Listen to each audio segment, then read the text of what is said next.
Baik, kita ke soal yang pertama. Di sini ada tabel distribusi frekuensi.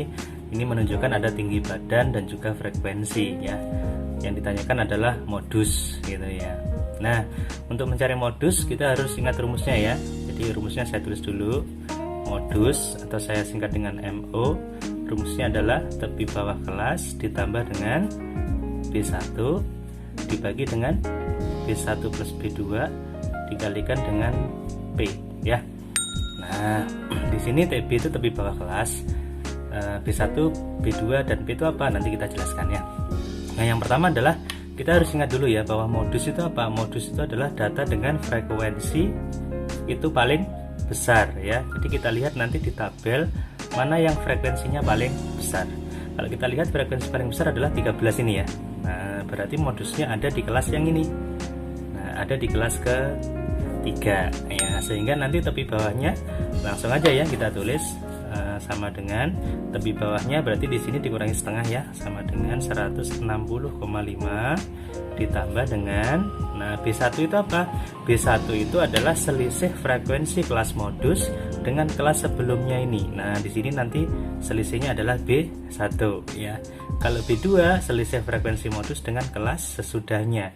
Di sini B2 ya. Nah, selisihnya berapa? Kita masukkan ya. B1 berarti 13 dengan 6 selisihnya adalah 7 ya. Kemudian B1-nya 7. Kalau B2-nya berarti 13 dan 10 selisihnya adalah 3. Nah, dikalikan dengan P itu panjang kelas. Bagaimana cara mencari panjang kelas? Panjang kelas yang gampang begini aja. Batas bawah kelas kedua dikurangi batas bawah kelas pertama ya. 156 kurangi 151 sama dengan berapa? Sama dengan 5 ya. Jadi panjang kelasnya adalah 5. Kemudian kita sederhanakan. Di sini ada 7 tambah 3 sama dengan 10 ya. Nah, 10 nanti kita coret dengan 5. Berarti yang bawah dapat 2. 7 dibagi 2 dapat 3,5 ya. Berarti di sini ditambah 3,5 ya. Nah, jadi kalau ditambahkan maka hasilnya adalah 164. Selesai ya. Nah, kalau kita lihat jawabannya adalah yang A. Oke. Baik, kita ke soal yang kedua. Di sini ada tabel distribusi frekuensi juga, ada berat badan dan juga frekuensi. Jika modus dari data di atas adalah 68,5, maka nilai M-nya berapa? Nah, ternyata di sini modusnya diketahui ya. Kita justru disuruh mencari nilai dari salah satu frekuensi kelas gitu ya. Nah, karena di sini yang diketahui modus, berarti ya kita langsung menggunakan rumus apa? Modus saja ya. Modus rumusnya adalah tepi bawah ditambah dengan B1 dibagi B1 plus B2 dikalikan dengan P gitu ya. Nah, modusnya berapa? Modusnya sudah ada di sini 68,5. Kita isikan aja 68,5. Nah, tepi bawahnya berapa? Ya kita cari dulu ya. Jadi 68,5 itu letaknya di kelas yang mana ini? Ada di kelas yang ke-3 di sini ya. Nah, 68,5 kan ada di sini kan. Nah, maka inilah kelas modusnya. Sehingga tepi bawahnya adalah di sini dikurangi setengah ya. Berarti 60,5 ditambah dengan B1. B1 tadi apa? Selisih frekuensi kelas modus dengan kelas sebelumnya ya. Di sini B1. Nanti kalau dengan kelas sesudahnya adalah B2 ya. Nah, berarti selisihnya berapa? Ya M dikurangi 6 ya. M dikurangi 6 dibagi B1 berarti ya M dikurangi 6 ditambah B2 M dikurangi 9.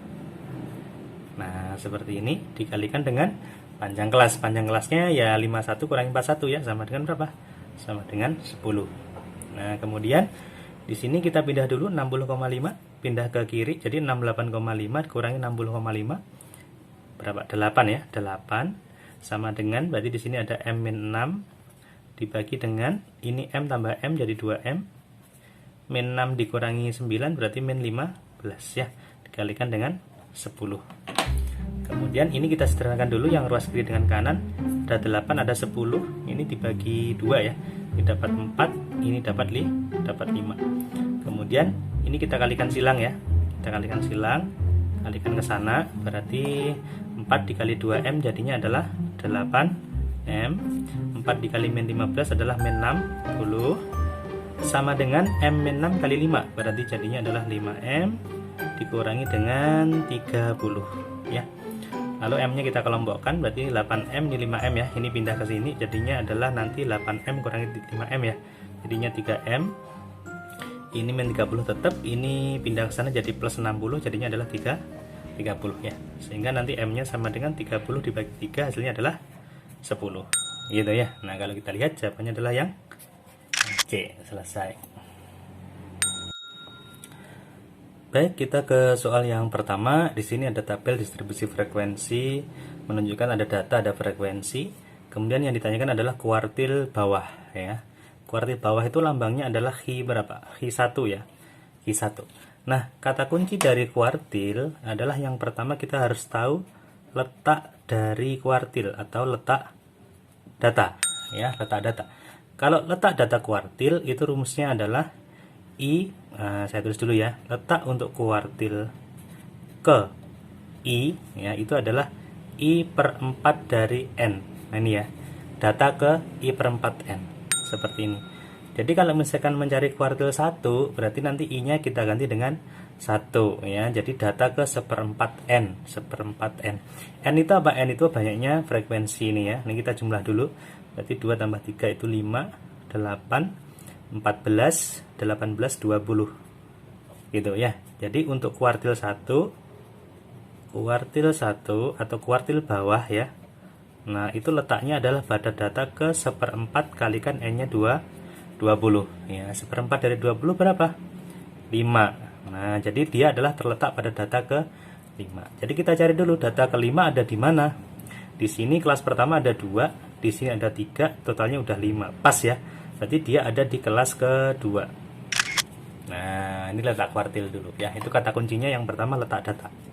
Baru yang kedua, kita menghitung menggunakan apa? Menggunakan rumus ya. Nah, rumus untuk kuartil. Nah, rumus kuartil kalau Hi1 berarti sama dengan rumusnya adalah tepi bawah ditambah dengan seperempat N dikurangi dengan FK dibagi F kecil dikali dengan P. Gitu ya.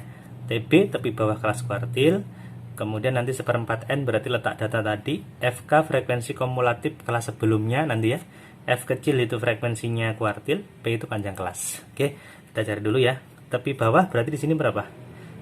Dikurangi setengah ya, 49,5. Kemudian ditambah dengan seperempat N tadi letak data kuartil 1 berarti 5. FK frekuensi kumulatif kelas sebelum kuartil. Berarti kuartilnya di sini, sebelumnya berarti di sini ya. Nah, itu aja. Berarti 2 dibagi frekuensinya kuartil adalah 3 ya. Berarti di sini 3. Kemudian dikalikan panjang kelas. Panjang kelas itu cukup 50 dikurangi 45. Ya, sama dengan 5. Nah, di sini ada 5 dikurangi 2 berapa? Sama dengan 3 dibagi 3 berarti habis ya, dapat 1. Maka tinggal 5 ditambahkan dengan 49,5. Nah, hasil akhirnya adalah berarti 54,5 gitu ya. Nah, kalau kita lihat jawabannya adalah yang E.